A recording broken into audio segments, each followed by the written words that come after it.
Welcome to Path Alchemy, a podcast about relationships, psychology, spirituality, and the hidden patterns that shape our lives. I'm Annie, a psychotherapist, and every week I bring you insights and real stories to help you heal, love, and grow. The podcast is for entertainment, information, and reflection purposes only. It's not a substitute for psychotherapy, medical, or professional advice. Full disclaimer is in the blurb below. Hey, it's Annie. Today I'm doing an episode on sexual frustration. So nobody ever talks about this. Nobody owns it. Nobody admits it. Nobody puts it on the table. Sexual frustration is the silent weight so many couples are carrying, and it leaks out absolutely everywhere.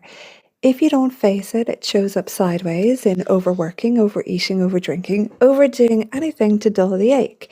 It shows up in irritability, in resentment, in coldness, in pretending you're fine when you're quietly starving.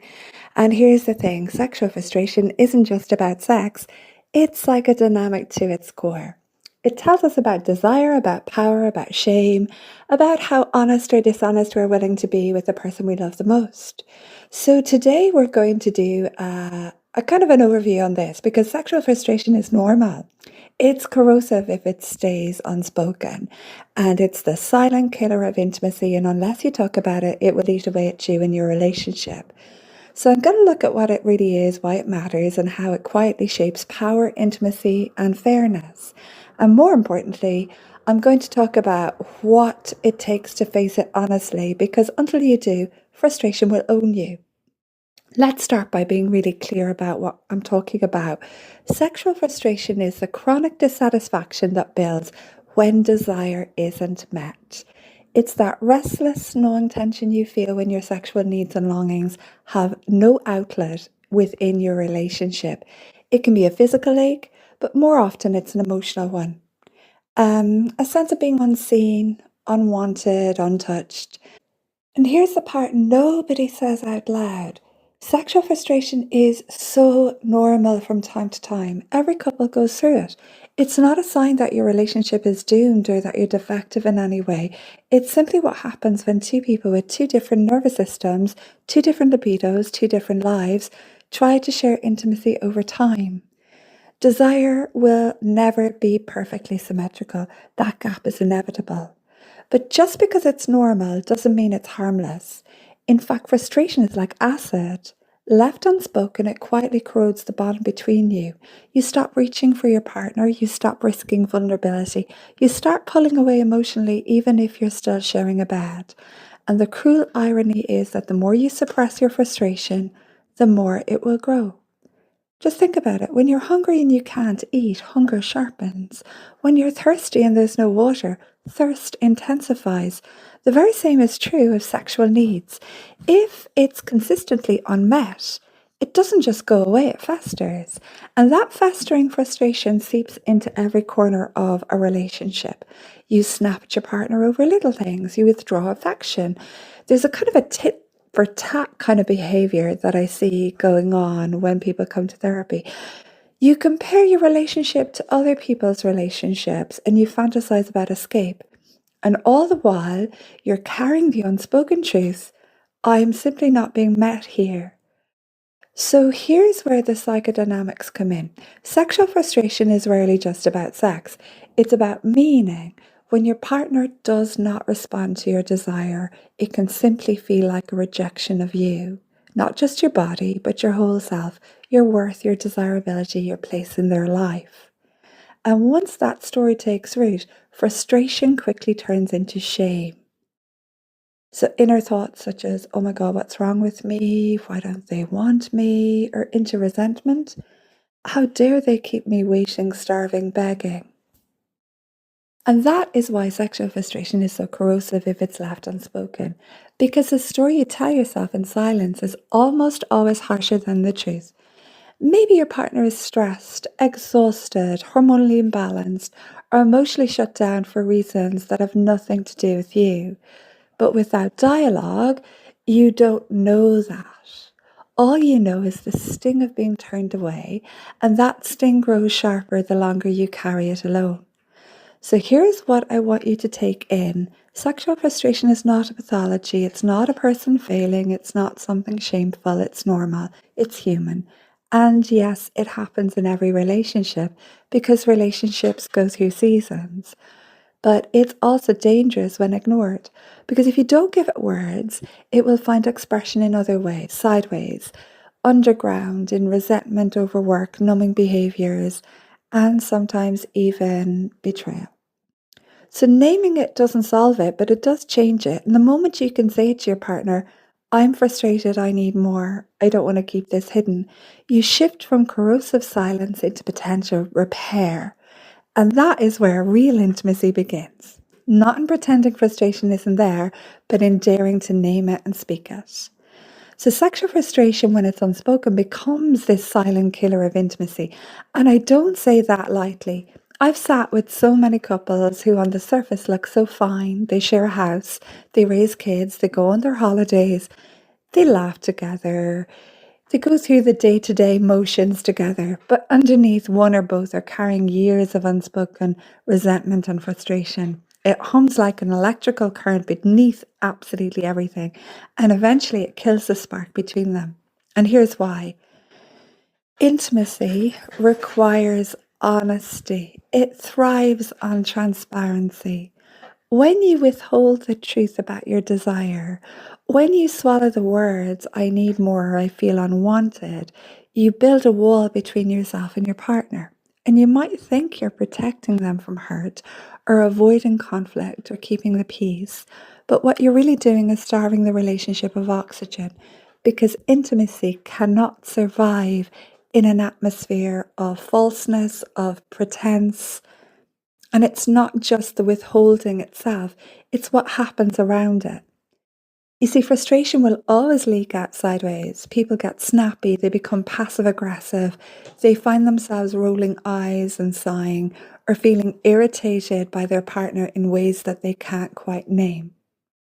People will pick fights over silly things, and what they're really saying is, I feel deprived, I feel unseen, I feel unloved.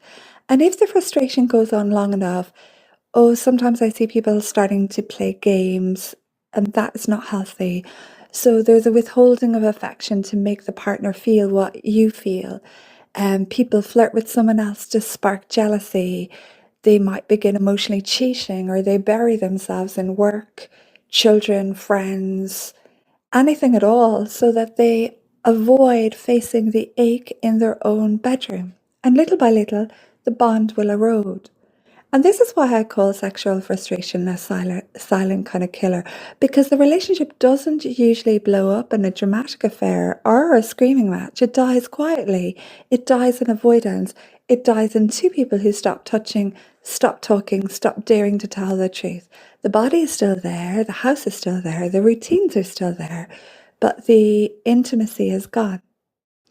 And intimacy is about micro moments of intimacy sprinkled throughout the day. Those micro moments lead to the actual intimacy in the morning or at night.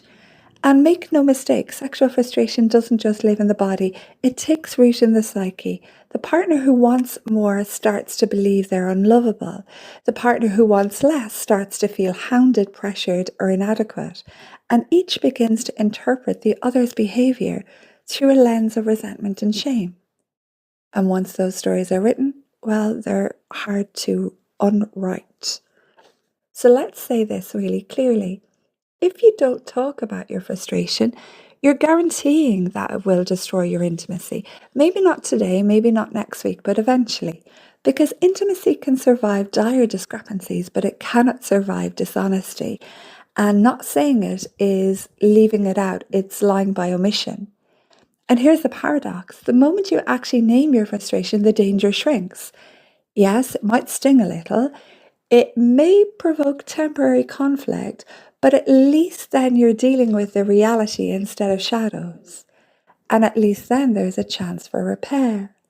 Because silence kills slowly and invisibly. Speech, even if it's messy, breathes life back in. So if you're carrying frustration in your relationship right now, don't kid yourself that hiding it is harmless. It isn't. It's quietly eroding everything you've built. And the only antidote is truth. Let's take a little look at the power dynamics at work. So this is where sexual frustration gets especially charged. I did an earlier episode this week on this, so I refer you back to that and I'll link to it, because it's not just about unmet desire, it's about power. And I'm going to go back to Schnarch's famous line, the person with the lowest libido has the most power. It sounds almost unfair, but once you see it, you can't unsee it. And here's why it's true. The lower desire partner effectively controls access. They decide when, how often, and sometimes whether sex happens at all. The higher desire partner can try, they can seduce, initiate, plead, wait, manipulate, bargain, but at the end of the day, the gatekeeper decides. That's the veto power, and that's what creates the imbalance. And the one who wants more, the one who's frustrated, is the vulnerable person. They're in a vulnerable position. They're the one risking rejection, risking humiliation, risking silence. They're the one who has to sit with the ache of wanting more while trying not to pressure their partner. And that constant rejection, whether it's spoken or implied, chips away at their confidence, their self-worth, their sense of being wanted. Now, here's the darker side. Sometimes the lower libido partner unconsciously leans into that power, not always maliciously, but because it's the one place in the relationship where they feel in control. Saying no becomes a way of protecting autonomy, of perhaps asserting boundaries, of balancing out other areas where they might feel actually quite powerless. And in that sense, low desire isn't just about sex, it can also be about control. And when that control hardens into withholding, sexual frustration deepens into full-blown resentment. But notice this, it's not only in sex where this power dynamic plays out, it's a microcosm of everything. The one who wants less, whether it's conversation, in that instance, they're going to set the terms of dialogue. The one less comfortable with affection dictates how much the touch happens, and the one less ready for commitment holds the brakes on the future of the relationship. So that is why sexual frustration feels so devastating, because it's not just about bodies, it's about fairness. It raises the question, do I actually have a say in this relationship, or do I live at the mercy of my partner's limits? And that question cuts to the bone. So here's the hard truth. Power imbalances are inevitable in love. They ebb and flow. Sometimes you're the one who wants less, and sometimes you're the one who wants more. But if you don't name the imbalance, if you don't talk about it, then the one who wants less always holds quiet dominance, and the one who wants more quietly erodes. The way out isn't pretending that desire can be equal all the time. It never will be. The way out is dialogue, but acknowledging the power dynamic and negotiating fairness. It's saying, yes, you hold the gate here, but let's not make it all or nothing. Let's take turns. Let's compromise. Let's make sure both of us are seen, because that's where intimacy lives. It's not in perfect symmetry, but in the willingness to face the imbalance honestly and to work on it together. So sexual frustration doesn't stay in the bedroom. It doesn't stay neatly tucked away in the part of you that wants more sex. It bleeds into your emotions, your thoughts, your sense of self. And this is where it gets raw. Because when your desire is unmet over and over, it's not just your body that aches, it's your identity. You start to ask, what's wrong with me? Why don't they want me? Am I unattractive? Am I too much? Am I not enough? That's the shame spiral inwardly within inner dialogue. And once it begins, it doesn't let up easily.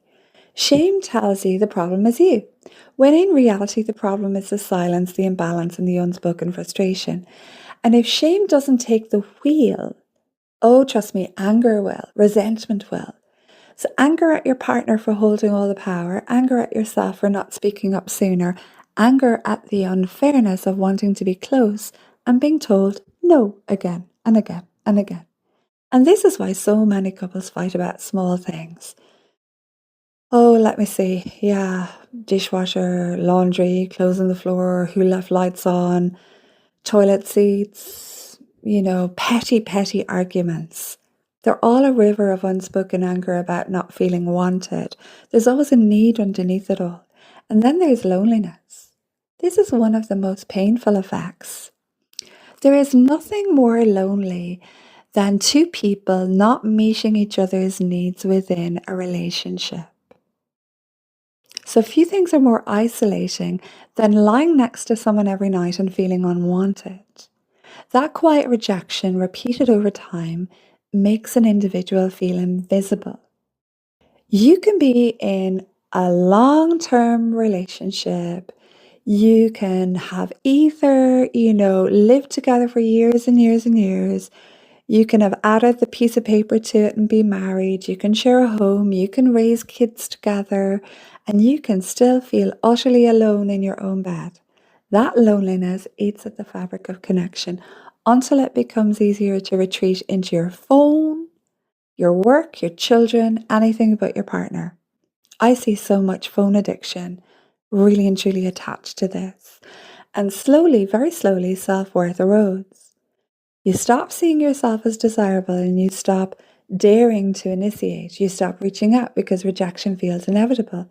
And when you stop reaching, intimacy doesn't just pause, it withers. This is the hidden toll of sexual frustration. This is not just about sex, it's about the slow dismantling of desire, self-esteem, and closeness. And here's the really cruel paradox. The higher desire partner feels ashamed for wanting, and the lower desire partner often feels guilty for withholding. Both carry pain, both are silently suffering, and yet neither speaks about it, because speaking it feels too risky. Here's what I want you to hear. None of these effects are inevitable if you name what's happening. Shame only grows in silence. But trust me, it absolutely shrinks and sometimes evaporates when spoken. Anger turns destructive when it festers, but it can be a massive fuel for change when it's owned. And loneliness deepens when you hide, avoid, dance around things, circle, but it begins to heal the moment you risk telling the truth and come out, move in a straight line and speak directly. So if you're in this place right now, don't gaslight yourself into believing that you're overreacting. Don't tell yourself it doesn't matter, it does. Sexual frustration has real heavy psychological costs, and the longer you leave it unspoken, the deeper those costs run. So naming it won't make the imbalance vanish overnight, but it definitely will stop the corrosion. It will give you and your partner something real to work with, and that is infinitely better than slowly losing yourself in silence. So when sexual frustration sits unspoken for too long, it doesn't just stay in the body, it has to go somewhere. And if you're not naming it, if you're not talking about it, it leaks out sideways into all sorts of unhealthy coping mechanisms. So let's be honest, human beings are masters of numbing.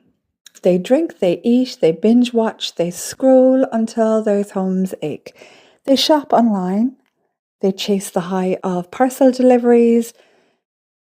People overwork because it's easier to pour energy into spreadsheets and whatever job or profession that they're involved in than into the messy reality of desire. People exercise compulsively, telling themselves it's health when really it's escape. People game, they gamble, they fill every silence with noise. And yes, some turn to porn, and sometimes casually, sometimes compulsively, because it's easier to click into fantasy than face the ache of rejection in their own beds. So here's the thing, none of these are random, they're all substitutes. Every drink, every late night scroll, every extra slice of cake, or hours lost on a Netflix binge is the psyche saying, I can't get what I really want, so I'll settle for something that distracts me from the pain. The hunger for intimacy is literally swapped for hunger for food. The ache for touch is swapped for maybe shopping bags. The desire for connection is numbed under hours and hours of scrolling or, streaming. But substitutes don't satisfy. They'll only temporarily soothe in the moment, but they never meet the real need underneath. So frustration never goes away, it deepens. And now layered on top of the unmet desire is guilt. Guilt for drinking too much, guilt for overeating, guilt for racking up credit card debt, guilt for watching porn in secret. The very mechanisms meant to numb the pain add to it. And sometimes the coping goes further. Sometimes frustration pushes people into affairs, into seeking validation outside the relationship because they feel starved inside it. Or it pushes them into shutting down desire altogether. They tell themselves, oh no, I just don't care about sex anymore, I'm fine without it. But underneath, it's not that they don't care, it's that caring hurts too much when it's never met. And this is why sexual frustration is so dangerous when ignored, because it doesn't just live in the bedroom, it colonizes the whole life of an individual. It turns an individual into a stranger to themselves because they're constantly running from the truth of what they really want. And this is the part that's the hardest to say. If you don't name your frustration, if you don't talk to your partner, you will find another outlet. It may be food, it may be wine, it may be porn, it may be someone else's arms, but the energy has to go somewhere. And the longer it stays hidden, the more destructive the outlet becomes. So if you're numbing, if you recognize yourself in any of this, here's the truth. You're not broken, and you're definitely not weak. You're frustrated and you're starving for intimacy. But numbing will never feed that hunger. Only truth will. And that's where work begins. Here's the paradox. Sexual frustration can be the thing that slowly kills a relationship, or it can be the exact place where the relationship begins to grow up. It all depends on what you actually do with it. So when we talk about a growth edge, we talk about them an awful lot in psychology, especially in process work. A growth edge is the uncomfortable, stretching place where you're being asked to mature. It's where your old defenses don't work anymore. It's where you feel rubbed raw, and sexual frustration is one of the sharpest growth edges couples will ever face. For the higher desire partner, the growth edge is learning to regulate themselves, to stop collapsing into shame every time they're turned down or rejected, to stop making their entire self-worth hinge on whether their partner says yes tonight. The work is to learn how to stay steady, to stay open, to keep desire alive without turning it into pressure or punishment. That's how you grow.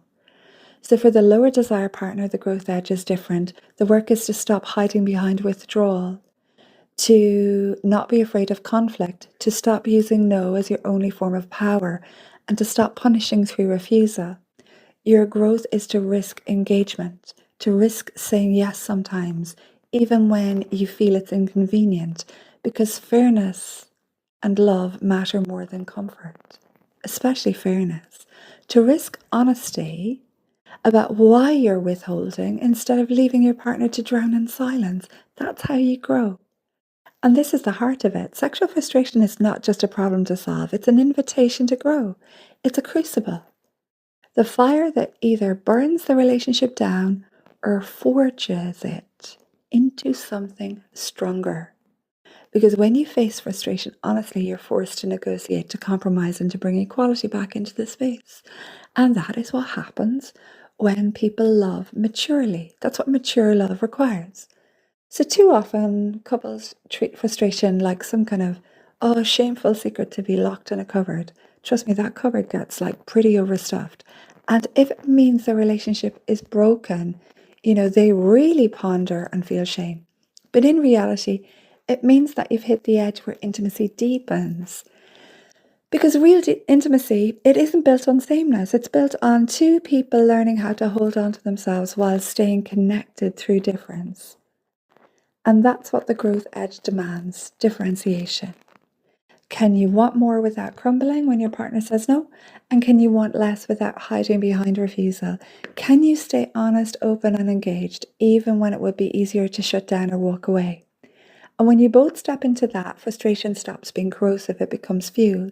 It becomes the exact place where the relationship evolves into something fairer, deeper, more respectful, and ultimately far more alive. So if you're feeling sexually frustrated right now, don't see it as a curse. See it as a call to action, a call to honesty, a call to negotiation, a call to compromise, a call to maturity, a call to having loads of dialogue and multiple conversations. That's the growth edge. And if you can work it, if you can both step into it, frustration doesn't have to destroy love. It can be the very thing that saves it. I want to stop you in your tracks because this isn't just theory. This isn't just some abstract discussion about libido and power. This is about you, your body, your bed, and your truth. I want to give you a little pep talk. If you don't stop and face this, you will keep circling the same loop for years. And guess what? Life is finite. You'll keep numbing, keep resenting, keep playing games, keep lying to yourself and to your partner. And I want better for you than that. You deserve intimacy that's honest, alive, embodied, and fair, not the half version you've been tolerating. So let me ask you directly, and I want you to answer this in your gut, not in your head. You can add some rationality to it, but mainly it's a gut instinct. Where in your relationship are you sexually frustrated? Don't dodge it, name it. Where is the ache? Do you admit it to yourself, or do you bury it under food, drink, work, or scrolling? When was the last time you told your partner the full truth about your desire? Not hinted, not sulked, not made a joke, actually said the words out loud. If you're the higher desire partner, do you let your entire self-worth rise and fall with your partner's response? How much of your shame is about their no, and how much of it is about your silence? Everything's co-created, remember. If you're the lower desire partner, are you using refusal as a shield? Do you hide behind withdrawal instead of daring to explain what it is that's really going on for you? And be honest, are you punishing? Are you withholding as payback? Because if you are, you're playing with fire. How is your frustration leaking out sideways? Who's paying the price for your silence? Maybe your kids, your colleagues, your body, your health? Okay, here's a big one. What would it cost you to tell the truth? What is actually scarier? The temporary discomfort of a raw, vulnerable conversation, or the slow death of your intimacy and possibly your relationship if you don't? So I'm just going to invite you to sit with those questions, not just for a second, but really let them burn. Because this is where most people check out. They hear the questions, they nod, or they become overwhelmed. They might think, yes, that's me. And then they go right back to numbing, scrolling, right back to silence, right back to pretense. Don't do that. Don't waste years of your life circling the drain of frustration. Like, life is really short. And frustration isn't just about sex, it's about your aliveness. It's about whether you feel wanted, whether you feel seen, whether you feel like your whole self is allowed to exist inside your relationship. And if you're not willing to tell the truth about that to yourself and to your partner, then stop calling it intimacy. Because intimacy without truth is performance and avoidance. So here's your choice. Keep quiet and let frustration own you, or speak and risk everything for the possibility of real closeness. That's the fork in the road, and only you can choose. Sexual frustration isn't just about sex, it's about truth. And if you can't tell the truth in your most intimate space, then what you have isn't intimacy, it's pretense. So one of the most common questions I get as a therapist is, how often should we be having sex? And the honest answer is there isn't one perfect number. Libido is a spectrum. Some people are naturally higher drive and some are lower, and both can be perfectly healthy. What matters isn't chasing a magic number, it's finding an alignment and keeping the conversation alive between both of you. Now, I do want to name the extremes because that's where so many couples struggle. So if one person wants sex multiple times a day, and truthfully, most men would like it twice a day, that's what they have told me, and perhaps the other rarely feels like it at all, that's not because either of individual is broken in any way or that there's something wrong. It's because the relational field is misaligned.